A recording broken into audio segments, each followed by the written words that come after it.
మరి మనము విశ్వము ఒకటే అని చెప్తున్నాను కదా. మనం విశ్వం ఒకటే ఎప్పుడు అంటున్నాను. ఎప్పుడు అందుకే ఈ యూనివర్స్ అంతా మనతో మాట్లాడడానికి ఎప్పుడు రెడీగా ఉంటుంది.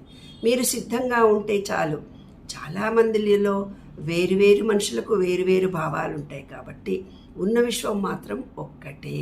అయినా అది చాలామందికి రకరకాలుగా కనిపిస్తుంది. ఎందుకు? వాళ్ళ భావాలు, వాళ్ళ విశ్వాసాలు, వాళ్ళ నమ్మకాల ద్వారా.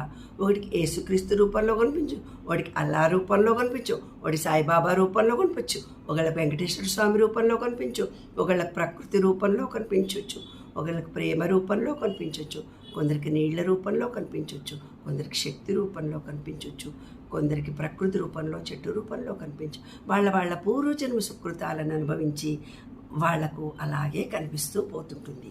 కానీ ఈ పంచభూతాలతో ఎవరైనా సరైన పద్ధతిలో అనుసంధానంగా ఉంటారో అలాంటి వారికి మాత్రమే ఈ విశ్వం మనకు దారి చూపిస్తుంది. అంటే ఏమిటి?